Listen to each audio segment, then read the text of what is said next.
Yeah, and next fight we have is Duquan Townsend versus Dusko Todorovic.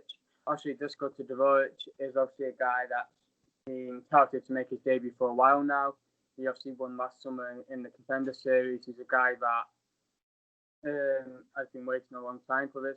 He wasn't that impressed by Dana White, or Dana White wasn't that impressed with Dusko's performance. I don't think he was. I think he didn't enjoy his style, which was just pressing him up against the cage and holding him there pretty much. That was pretty much his game plan.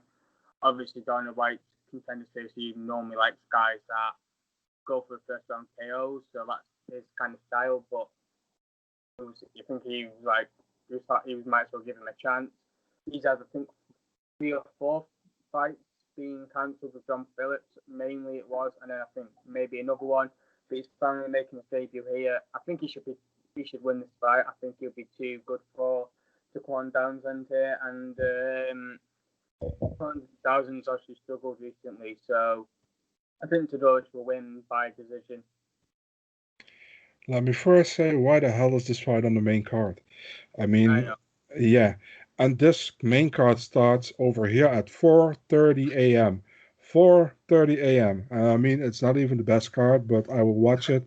But I'm absolutely pissed about it because my favorite team, Ajax Amsterdam, is playing at 12:15.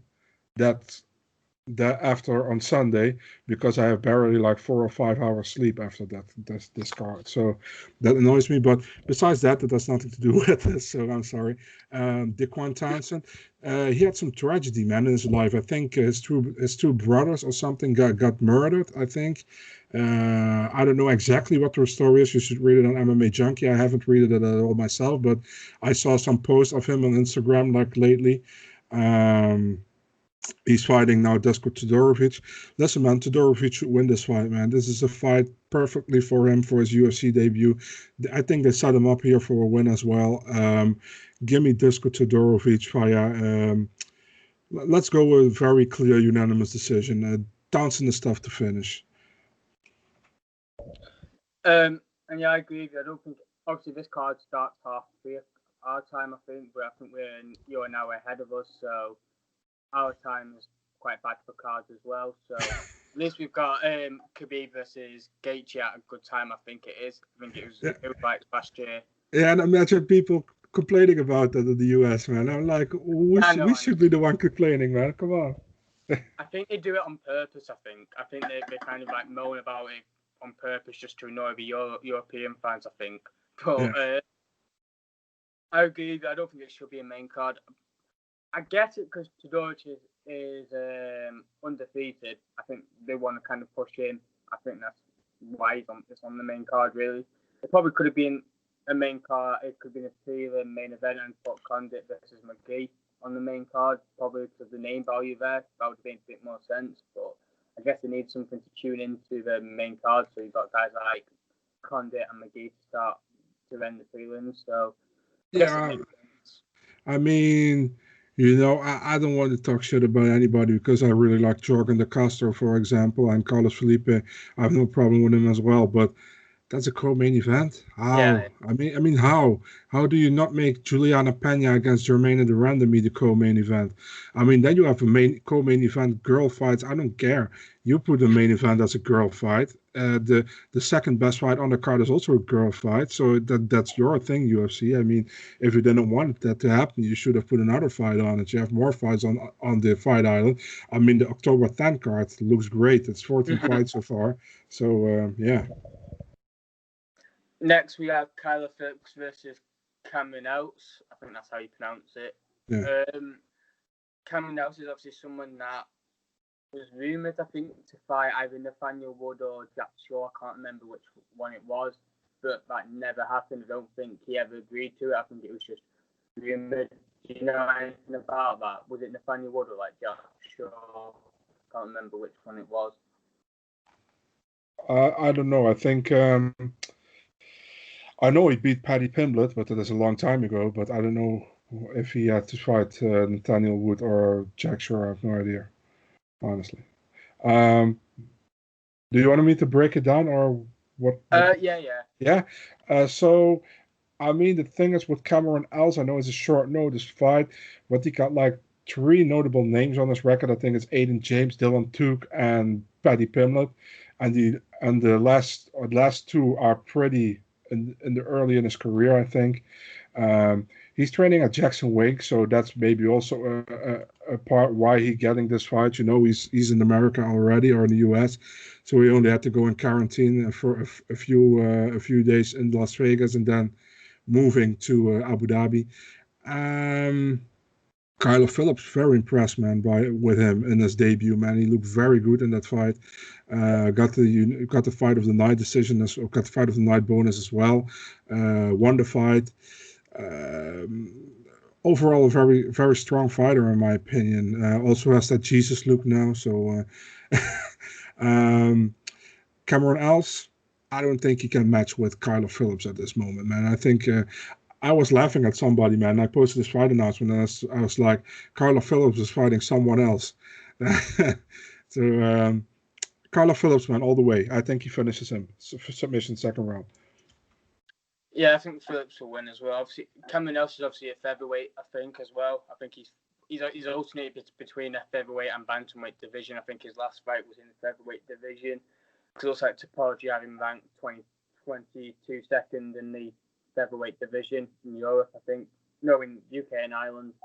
So that's never good if you're not settled down in a division yet and you're constantly alternating, means that you're not comfortable at either division. And I feel like Kyler Phillips is obviously more comfortable at bantamweight and he's got more consistent records in 7-1.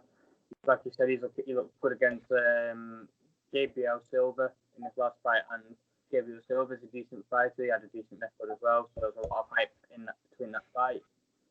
I think Phillips will win by decision as well. Oh, will win by decision.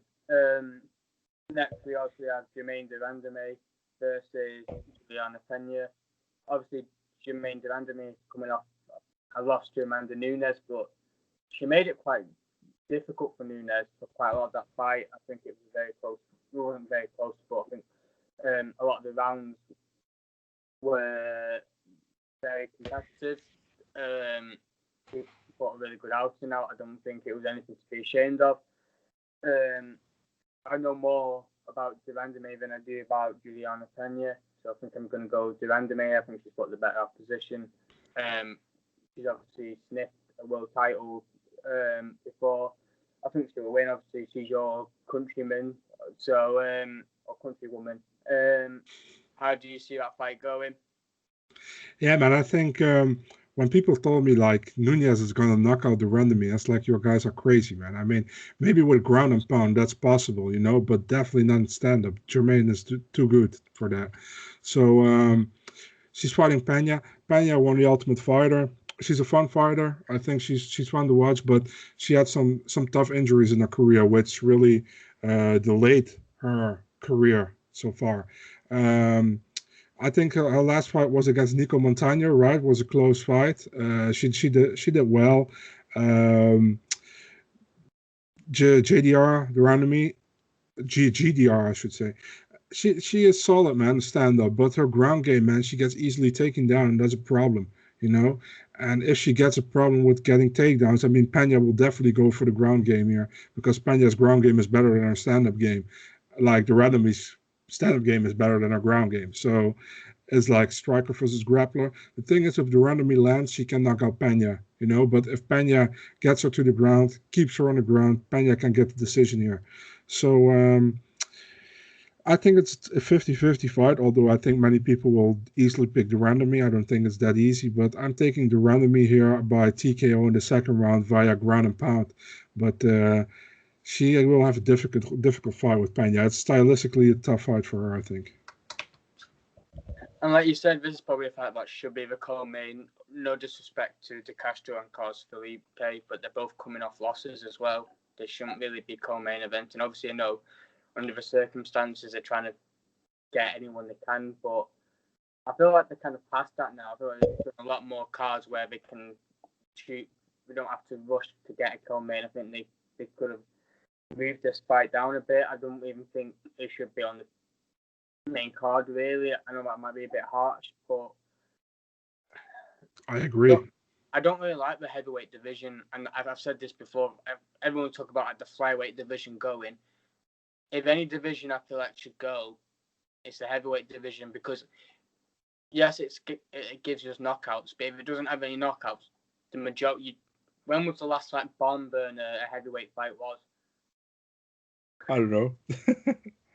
It's like Probably on my PlayStation. exactly. It's just not really It's an interesting division. It's got some good fighters in it. Obviously, it's just tough to break down this kind of fights, because obviously De Castro is a dangerous guy. He's 6-1. Carlos Felipe is obviously a dangerous guy. I feel like he reacted a bit. He didn't fight that smart, and then he struggled in his last fight against Sergey Spivak. He obviously he was messing about in that fight. He was too busy showboating in it. I feel like he was like being too cocky. He could have won that fight. I think he won the first round, and then he got tired as well. But he could have won that fight if he just concentrated and didn't showboat as much as he did against Sergey Spivak. And hopefully he cuts that out, because I feel like if he does it to a guy like Jorgen De Castro, he will get knocked out. I feel like Jorgen De Castro will win by round 1 KO. Yeah, I feel the same way, man. I think De Castro. I know De Castro really doesn't like him. Carlos Felipe, he thinks he's a shit talker, and I think he always also said it on social media, because Felipe got really upset about it. So maybe that's why they put him on co-main. There's some trash talk over there. I don't know. Yeah, man. I don't have too much to say about this fight, but De Castro is going to win via knockout. That's the thing. Yeah. I mean, Felipe shouldn't really be shocked though about what De Castro said. If you act like the way you did in your last fight, you're obviously going to get a lot of criticism from other fighters and fans as well. So I don't know, but I think De Castro will win. Moving on to the main event between Irina Aldana versus Holm. Again, is this a main event fight? Probably not. This probably should be a co-main event, or I don't know. But it can be a main event, but please don't do it 5 rounds. Fair enough. But I think Aldana might win, just because I was impressed with her last performance against Ketlin Vieira. Obviously, we saw her in a good fight against Sijara Eubanks, getting a win. She's obviously a very dangerous fighter. She's got a 12-5 record. Obviously, Holm's got 13-5, so it's very similar. I don't want to say they struggled for consistency, because obviously Holm's beaten Ronda Rousey, but that was her claim to fame, really, kind of. She's main evented against Amanda Nunes before, but she's not really done anything after that Ronda Rousey fight, and I feel like that's what's given her this position. Just that if she obviously was to lose to Ronda Rousey, obviously she wouldn't be in this position. It's just, in this bantamweight division, is not the most deepest of divisions in terms of talent. I think the best talent in women's MMA is the strawweight division. That's stacked with really good talent from the bottom of the top 15 to the very top. Sure. This division, this is why I don't want to knock Nunes. Obviously, she's a very good fighter. People say she might be the greatest of all time. In women's MMA, yeah, but I don't think you can compare it, because I'm not saying because they're men and women. It's because the talent pool is not there. Like, you've got the featherweight division that don't have any rankings. You've got like 4 fighters there. We don't have enough to consist of any rankings. And you've got the bantamweight division, which has got a lot of fighters that struggle to get any consistency. You had Via, who was meant to be coming up. She obviously lost her last fight. But I think Aldana will win. I've kind of just gone on a rant there. I think Aldana will win by decision. How do you see the fight going? The UFC might pray that Aldana win here, because if Aldana doesn't win, and for example, Durandame wins as well, they have to give Nunes the Holm rematch and not Durandame, because she pretty much already fought her twice, So then it's going to be very thin at the top, The UFC probably hopes Pena wins and Aldana wins, so they have more options. The thing is, if Aldana wins, she has to stop her, I think, because Holly Holm is too technical here. I think Holly Holm is, yeah, sorry to say, but it's absolutely horrible to watch as of lately. It's really decision point fighting. It's dirty fighting to the cage. It's clinching knees to the cage. It's not really fun to watch, in my opinion. So, can Aldana win? Yes, she has to knock her out. Do I think she's going to knock her out? No, I don't think so.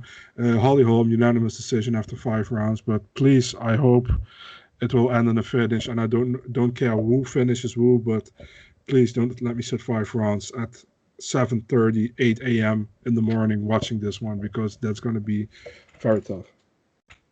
Well, what I normally do, I normally watch the prelims, the whole of the prelims at night, and then in the morning I just watch the main card. But so it's just easier. But you stay off social media, all right? I try to, but I normally tweet after a fight, so I go like good performance, and I'll accidentally scroll up and then I'll see someone tweet what a performance by, and I'm like, oh.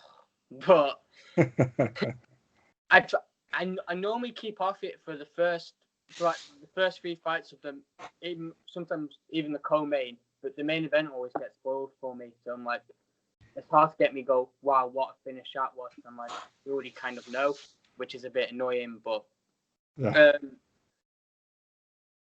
If Divan DeMay and Holm do win and you get that situation, do you reckon they could give Aspen Ladd the title shot?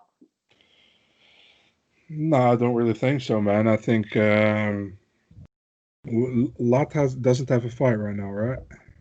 I don't think so, no. No, I don't see that happening, to be honest, man. I think they will give Holly Holm another title shot against Amanda Nunes, probably. And maybe they do the randomly against Ladd rematch.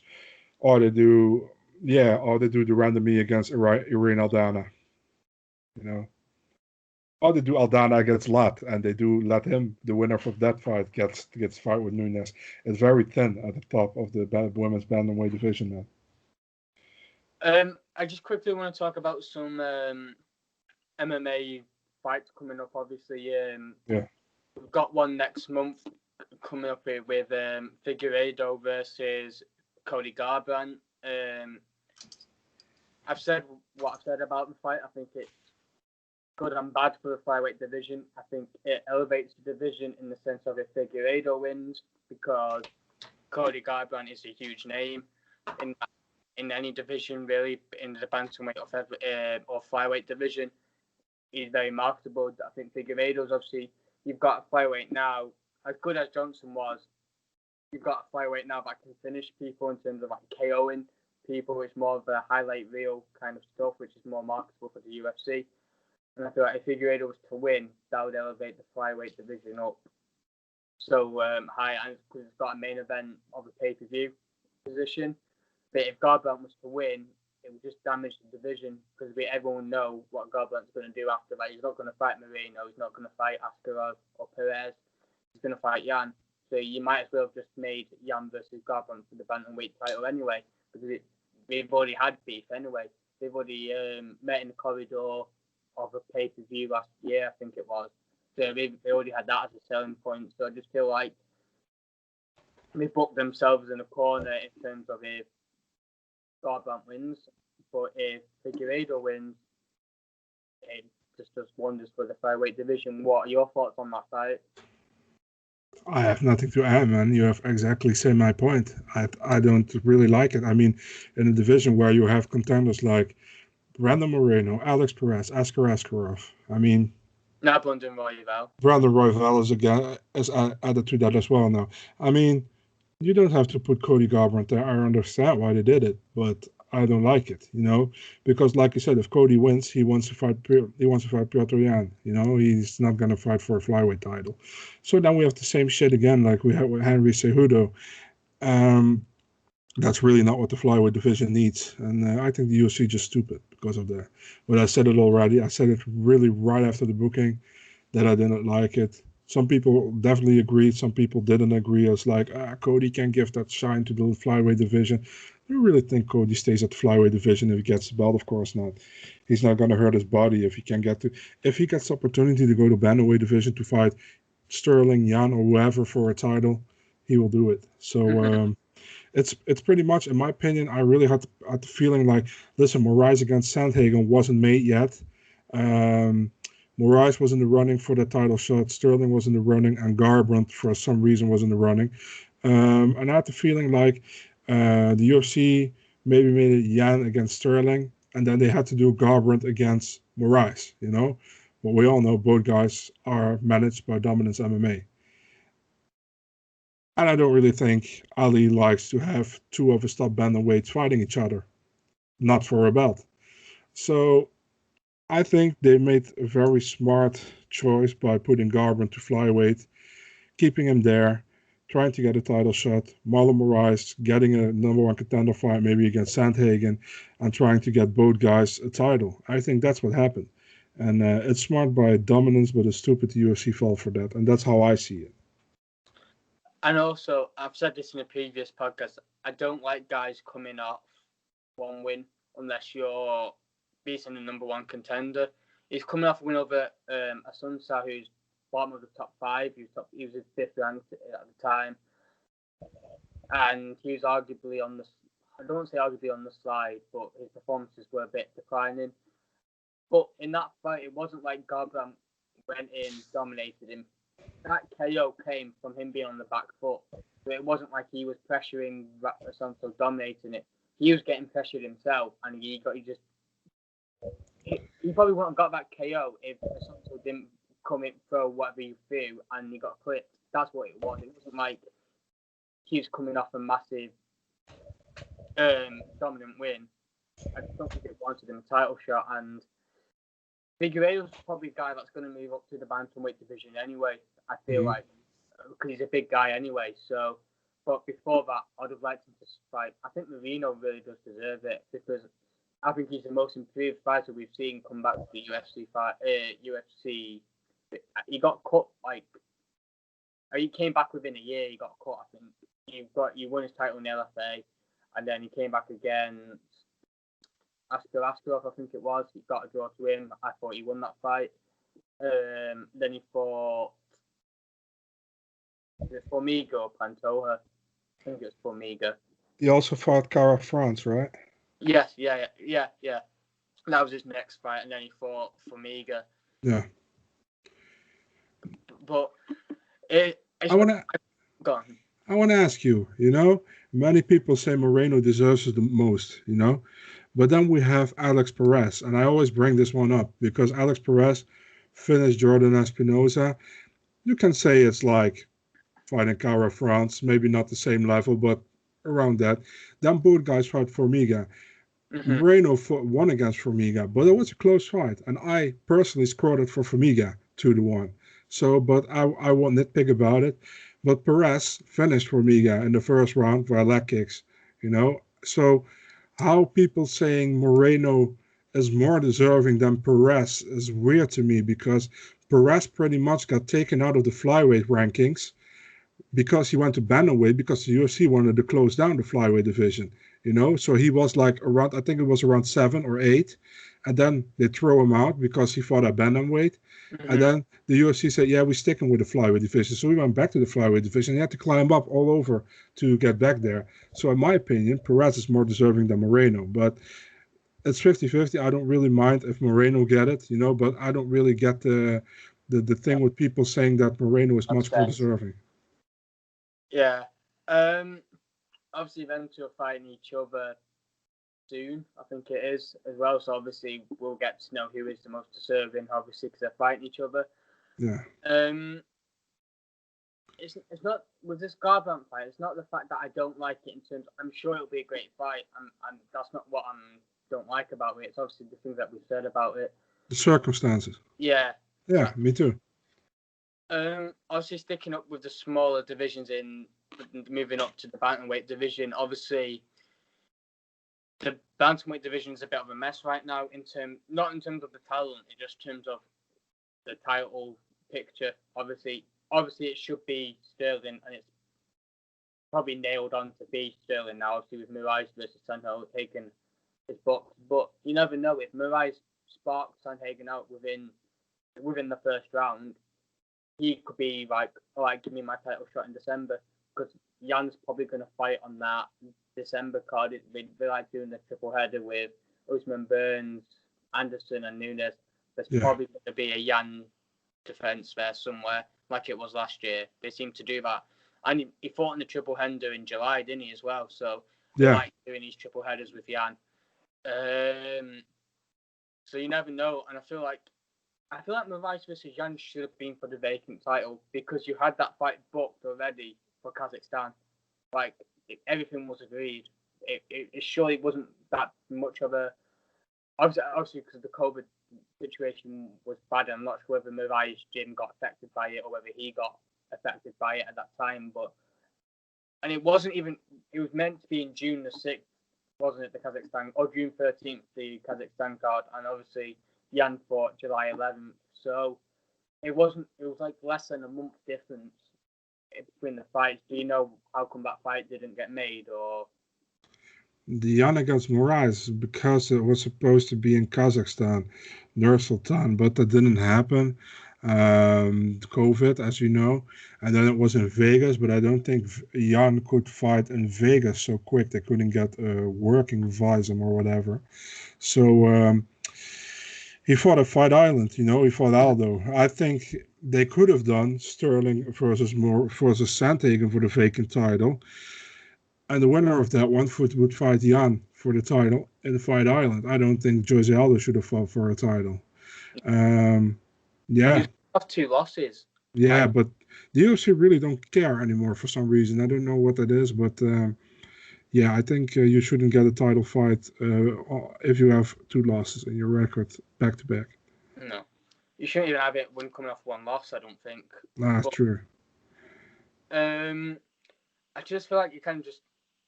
What you think Sterling versus Jan's going to be? Isn't it pretty much nailed on to be the next title fight? Who I think is going to win, or who I think is going to fight him? Sterling versus Jan. Sterling versus Jan. I have no idea, honestly, man. I have not a really good read on the fight. I think Sterling has to take it to the ground if he wants to fight, if he wants to win this one. But Jan is not bad on the ground either. So stand-up, Sterling has very much improved in the stand-up game. Jan is a good stand-up fighter, as we all know. It will be a close fight, man. It will be a fight.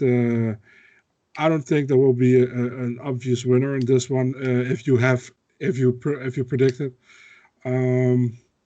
Siding Jan a little bit more than Sterling, but I don't know. I can still shift in my pick. So I would go with Jan at this moment, but don't be surprised if Sterling wins this one because Sterling is very good as well. So what annoyed me with the Jan versus Aldo fight before that, like fans were saying, "Oh, Jan's not fought anybody. Maybe not in the UFC, but in his second fight, I think he fought. I forgot what the record of this guy was. I think it was 19-8-1 in his third when he was 2-0. Or it was something like that, I think. And like he fought Oleg Borisov, who's a good fighter in ASCA. It was ACB at the time. So he's fought, and he beat was it Magomedov? Yeah, like it's also his only loss. He won and he lost against him. Yeah. So the fact that he's not fought good competition, and Jimmy Rivera is a very good fighter himself. The fact that he's not fought competition is a bit of a myth. I think I don't understand it really. I get that he's beaten an Aldo that's coming off 2 losses, but Aldo didn't really look that bad in that fight, to be honest. Like he really didn't. He took punishment in that 3rd round, but he was doing okay for the first 2 rounds. He was losing them, but he wasn't. He's not like he was completely shot. He wasn't like a guy. He was declining, but it wasn't as bad as the decline we've seen other people. Like Uriah Faber, okay, that was a bit of a bad win, a bad beatdown on him, but I feel like he's fought very good opposition. And I think people it's the same thing with Israel Adesanya. People just want Jan to lose because they don't like the hype around him. And obviously, I don't understand why people don't want hype around someone, because I feel like you want the sport to grow in terms of getting a new pay-per-view star and like pushing the sport. Like I just feel like people are so waiting for somebody to lose so they can go, haha, this guy's not very good. The thing is, I don't mind the hype, but I don't like it when the UFC is giving fighters favorable opponents to to hype them up. That's what I don't like, and they do that sometimes as well. That's something I really don't like. And listen, man, I'm really boring dude if it comes to this, but I'm really not big on antics and bullshit and all that kind of stuff. So if you ask me, for example, the Paulo Costa Adesanya thing, the Costa thing before is boring to me. Is Instagram shit and Twitter. What Adesanya did after his fight, he won against Costa, was unnecessary in my Yeah. opinion. Um, Adesanya still going at him at social media. It's just that's just stupid to me, man. I mean, you defeat the guy, you pretty much humiliated him with good fighting. You exposed him pretty much. No need for that more of any bullshit. Look further. But hey, everybody's different. There are a lot of people who really, really like that kind of stuff. So maybe I'm boring. I don't know. No, I'm not. I don't mind trash talking, but it's like the way Dan Till does it. Like Dan Till does it in a kind of a funny way. Yeah, Like, exactly. Yeah. But the thing is, so with some guys, you can have it better than from other guys. Listen, for Till, I think Till is a typical, maybe Till is a typical Scouser, in my opinion. But he does it in a fun way. And I understand his humor. But a lot of Americans don't understand his humor. And they think, oh my God, this guy's cocky as hell. He's not really cocky. He's just funny. Um, but for example, many people have a big problem with Kevin Lee all the time as well. But listen, besides the case, I think Kevin Lee barely says something bad about his opponent. Is always like, I just feel I'm the best. I will defeat him because I'm the best. It's just really confident in himself. Maybe some little bit overconfident, but I don't mind it. It's not annoying to me. Maybe sometimes, but not really. But Kevin yeah, Holm's a bit like that as well, isn't he? yeah, true. But he's also not annoying to me. No. But there are some guys who really can rub me the wrong way. I'm not gonna say any names because then I get people after me again. But you always have guys you don't like and you have guys you like. And maybe when you meet them in real time, they're really cool to you, and you completely think different about it. Yeah, to be fair, the majority of the fighters are cool. Like I've interviewed a couple of them. Yeah. Like guys like Andre Yule, he's very funny. His personality is just a really funny guy. If you've listened to his interviews and just the way he is, and just a bunch of other guys as well. But yeah, I do agree. I don't like too much trash talking. I feel like some fighters need to know when the line is to stop in terms of it's not entertaining, really. I think Conor McGregor was able to get away with it because he was just a completely new guy who came on from Cage Warriors. He came from a country apparently that was struggling quite badly. Apparently, they were in a massive recession. But at the time when he came in, he completely took over the sport. And again, I know people can say his trash talk is annoying, but it's a bit like Dan. His is more light-hearted, if you know what I mean. It's not more like, oh, he's not insulting people, really, is he? He's saying what he's going to do, but he doesn't really insult people.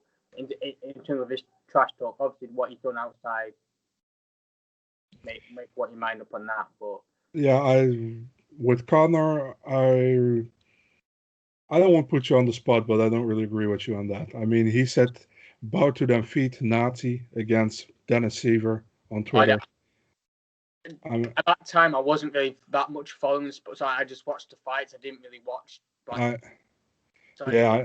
No problem. But those things I really don't like. And then for me, like, listen, Conor, when he came into the UFC, I remember he knocked out Marcus Brimage, and that was cool, man. He looked really good. And then he defeated Holloway, but Holloway wasn't that big of a name what he is now. And then he started to call out everybody, Chad Mendes, Jose Aldo, and became just, in my opinion, very disrespectful. Although, listen, man, you can be good, and you can even be doing those kind of things. And he became champion, so who am I to say anything about it? But there's also a thing like, for me, if you want to have, listen, I'm just media, so don't matter. But if you want to have me as a fan, you got to be good in the cage and outside the cage. It's important in my opinion. And don't do bullshit outside the cage and that kind of stuff. And maybe I'm also hypocritic about it because I'm a big fan of John Jones, for example. So, that's but I'm like, listen, man. For some people you can have more, and for some people you can have less. That's just personal. You will never see anything in my writing, articles, media about being biased to fighters or whatever. Everything. I don't do that. I always try to keep it very neutral and Mhm. stuff. But Yeah. if you listen, if you talk to me as a fan or whatever, you will get the story, what I think. But Yeah. that's pretty much how it is because you gotta have that. You can't go. You can't really. I don't like to bash fighters at all, but you can't really be give a hard opinion about something you don't know Mhm. exactly. Don't have really. You don't have Yeah. a. Yeah, you know what I mean. You know exactly what I mean, probably. So Yeah. I don't. Yeah. That's like what I mean. Like, with some fighters when they said, "Oh, they did this and this in the past," but like I don't really know much about that, so I can't. Like, if someone goes, "Why do you like this fighter? This has done this," I'm like, I don't know much about it. Like, we'll look at the thing with oh, what's his name now? Uh, um, the Adil, I was that guy. Like, he had a bunch of allegations against him, and I did not say anything. Didn't want to say anything because he was ended up being very innocent, and obviously that. Uh, the Al Hassan guy, would you Yeah. be? Yeah. Um. So, and that obviously affected his last performance. Last couple of things before you go, obviously, I want to touch upon the featherweight division very quickly. Obviously, that's a lot like the band, bit more messed up than the bantamweight division in terms of there's definitely not really a clear contender. You've got Zabit, you've got Yair, you've got Calvin Guitar, you've got Holloway, and you've got Brian Ortega, and obviously Korean Zombie. Um, how, who do you think if Zabit Yair winner, Korean Zombie versus Ortega winner? Who do you think deserves it that shot at Volkanovski more? Yeah, the sucky thing for the Korean Zombie is that he actually, in my opinion, would have defeated Rodriguez Mm-hmm. if he got knocked out in the last second. And that sucks for him because he would have been on the sixth streak right now. Um, I think Zombie should fight Volkanovski if he wins against Ortega. If Ortega wins, I would look at the winner of Jair against Zabit if the fight gets ever made. Probably not in October. Um, I'm hearing maybe in November, but that's nothing. That's even not in the works, I think, than just talking. Um, yeah, if it's very simple, I think the Korean Zombie should fight Volkanovski if he defeats Ortega, and if Ortega wins, I would make the winner of Sabit Jair fight Volkanovski, and even if they book Max against Calvin Kattar, I would love to see the winner of that one fight Volkanovski, and definitely if it's Kattar. I mean Holloway. In my opinion, Holloway won the second fight. But I didn't matter. It doesn't matter to me because I think it was a close fight, and you could give it to Volkanovski as well. The first fight, I don't know what people are watching. That was a clear win for Volkanovski, in my opinion. But the second fight is controversial. So yeah, let's see what happens. It's difficult, I think. I might get a lot of like stick for saying this. I thought Volkanovski won both fights Okay. because Holloway, yes, he knocked Volkanovski down, but if you think he did it in the very last seconds of those rounds are very close, and I feel like it after those first two rounds, Volkanovski took over the fight 3, 4, and 5. I felt like he won the last 3 rounds, and I just feel that people don't realize that. They felt like because he got knocked down, but it was literally at the bell. You know what I mean? So I felt like Volkanovski took over. The thing is, Max won clear 2 rounds, and the other three were pretty close, except for the fifth one. I think Volkanovski clearly won that one, and that's why people are like, "Yeah, Max kind of won." But I think I had 1, 2, 3 Max, 4, 5 Volkanovski, but I don't mind if you have 3, 4, 5 Volkanovski. Could be as well. So it was close in my opinion. Thing is, people want to score 10-8 rounds with a knockdown, but it's not kickboxing; it's MMA. So it's just a 10-9 round. The problem is with a 10-9 round, it can be as big as the first round as well, all the way out against Volkanovski, and it can be as small as the third round for Volkanovski was. So that kind of is what the thing is. But a 10-9 round can be close and can be pretty far Mm-hmm. from scoring. Yeah. Just before you go, obviously, I've really enjoyed doing this. It's been a pleasure to do this. Likewise. Is there anything you want to plug, or any like social medias you want to plug before you go? Yeah, you can find me, my work, articles and stuff at MMADNA.nl, Instagram, Twitter, Facebook. My personal Twitter, Instagram account, Big Marcel 24. My breakdowns at the Loudmouth MMA podcast for every UFC card. And sometimes I'm also at the Money Right Fight Club from Gabe Killian, talking in the podcast as well. So you can find me there. And I want to thank you for having me on this podcast. It was really cool to do. And man, wishing you all the best with the podcast and everything else in MMA. Thank you, and you too. We'll do it soon. Obviously, we'll do it any other time, like in the future. And obviously, thank you for coming on, and speak to you soon. My pleasure, man. Thank you.